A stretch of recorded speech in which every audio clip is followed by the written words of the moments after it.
வணக்கம். இன்னைக்கு நம்ம சாய் விருந்து சேனல்ல சிறுதானியங்களை எப்படி பார்த்து வாங்கணும், யார் யாரெல்லாம் சிறுதானியங்கள் சேர்த்துக்கலாம் பார்க்கலாம் வாங்க. நான் போன பதிவுல அம்பலி எப்படி செய்யறதுன்னு சொல்லியிருந்தேன். அதை பார்த்துட்டு சில பேர் என்கிட்ட கேட்டாங்க, சிறுதானியங்கள்லாம் என்ன, அதை எப்படி வாங்கணும் அப்படின்னு. தெரியாதவங்களுக்காக இந்த ஒரு சின்ன பதிவு. இந்த சிறுதானியங்கள் எல்லாமே ஒரே மாதிரியான சத்துக்களை கொண்டது தாங்க. இது குளுட்டன் ஃப்ரீன்றதுனால குளுட்டன் பிரச்சனைகள் இருக்கவங்களுக்கு சிறுதானியங்கள் ஒரு பெரிய வரப்பிரசாதம். சிறுதானியங்கள்ல விட்டமின்களும் மினரல்களும் நிறைய இருக்கு. முக்கியமா இது ஃபைபர் கண்டென்ட் அப்படின்றதுனால மலச்சிக்கல் வராம தடுக்கும், நீரிழிவு நோய் வராம தடுக்கும், கெட்ட கொழுப்புகளை குறைக்கும், இருதய நோய் பிரச்சனைகள், வயிற்று பிரச்சனைகளுக்கெல்லாம் இந்த சிறுதானியங்கள் ஒரு பெரிய மருந்து. நோய் எதிர்ப்பு சக்தியை அதிகரிக்கிறதுக்கு சிறுதானியங்களை அடிக்கடி உணவுல சேர்த்துட்டு வர்றது நல்லது. கர்ப்பிணி பெண்கள் திணையையும் கம்பையும் அதிக அளவு உணவுல சேர்த்துக்கோங்க. ரெண்டுமே ஹீமோகுளோபினை அதிகப்படுத்தும். உடல் எடையை குறைக்கணும்னு நினைக்கிறவங்க இந்த சிறுதானியங்களை உணவுல எடுத்துக்கிட்டா நல்ல ரிசல்ட் கிடைக்கும். சிறுதானியம் செரிக்கிறதுக்கு கொஞ்சம் டைம் எடுக்கும், அதனால நல்ல குழைய வச்சு சாப்பிட்றது நல்லது. ஜிம்முக்கு போறவங்க, விளையாட்டு வீரர்களுக்கெல்லாம் இது ரொம்ப ரொம்ப நல்லது. எப்படி நமக்கு நெல்லிலேந்து அரிசி கிடைக்குதோ அதே மாதிரிதான் சிறுதானியங்களும் தோல் நீக்கப்பட்டுதான் நமக்கு கடைகள்ல கிடைக்குது.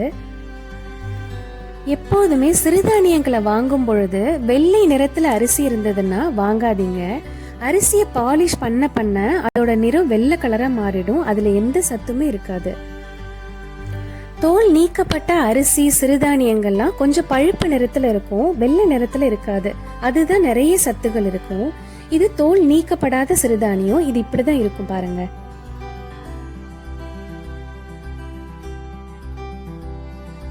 சிறுதானியங்கள்ல நிறைய வகைகள் உண்டு. நான் முக்கியமான 7 வகைகளை பத்தி மட்டும் இன்னைக்கு சொல்லிடுறேன்.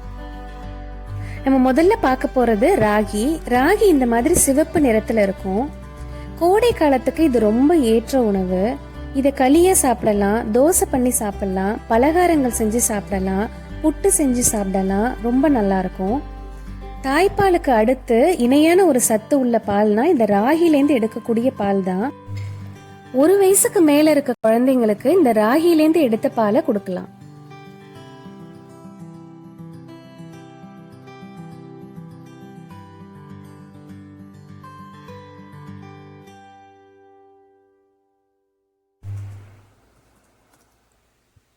அடுத்து நம்ம பார்க்க போறது கம்பு. கம்பு இப்படிதான் இருக்கும். கம்பு கோடை காலம் குளிர்காலம் ரெண்டுக்குமே ஏற்ற வகையான உணவுன்னு சொல்லுவாங்க. இதுல கொழுக்கட்டை பண்ணி சாப்பிடலாம், பலகாரங்கள் பண்ணி சாப்பிடலாம், தோசை பண்ணி சாப்பிடலாம். ரொம்ப நல்லா இருக்கும்.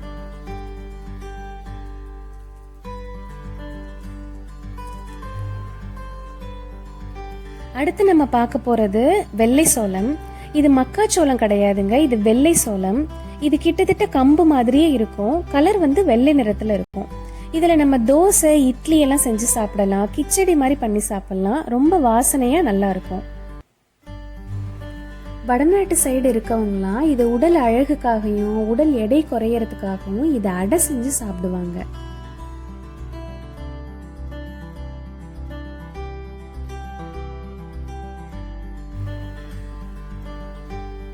அடுத்த தானியம் வரகு. வரகு பத்தி நம்ம போன பதிவுகளே நிறைய பார்த்திருக்கோம். இந்த வரகு மற்ற தானியங்களை விட சைஸ்ல கொஞ்சம் பெருசா இருக்கும், கொஞ்சம் கடுகை விட கொஞ்சம் பெரிய சைஸ்ல இருக்கும்.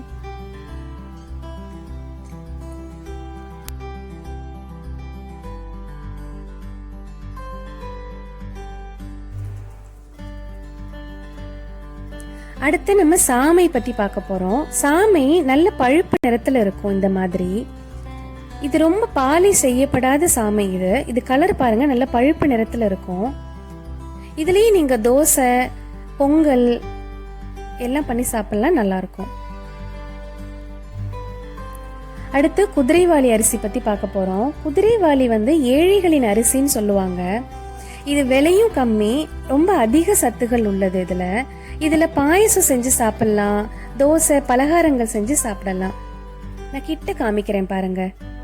குதிரைவாலி இதுல பொங்கல்லாம் செஞ்சு சாப்பிட்டா ரொம்ப நல்லா இருக்கும். உடல் எடை குறையறதுக்கு இது அதிக அளவுல எடுத்துக்குவாங்க.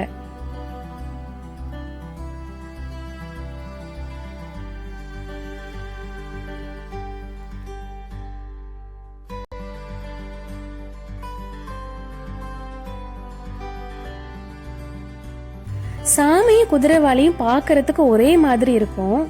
சாமை குதிரைவாளியோட கொஞ்சம் பழுப்பு நிறம் கூடுதலா தெரியும். அடுத்து திணை பத்தி பார்க்க போறோம். திணை ஒரு உயர்வான தானியங்க. இதுல அதிக அளவு அயன் இருக்கு. ஹீமோகுளோபின் அதிகரிக்கிறதுக்கு இதை சேர்த்துக்கலாம். கர்ப்பிணி பெண்கள் அடிக்கடி உணவுல சேர்த்துட்டு வர்றது நல்லது. திணை ஒரு அழகான மஞ்சள் வர்ணத்துல இருக்கும். நான் கிட்ட காமிக்கிறேன் பாருங்க. இது மற்ற சிறுதானியங்கள்லாம் உருண்டை வடிவமா இருக்கும். இது ஒரு ஓவல் ஷேப்ல வேல் மாதிரி இருக்கும் பாக்குறதுக்கு. அதனாலயும் என்னமோ முருகனுக்கு ரொம்ப உகந்தது. திணை மாவு செய்யலாம், திணை லட்டு செய்யலாம், பாயசம் செய்யலாம். ரொம்ப நல்லா இருக்கும்.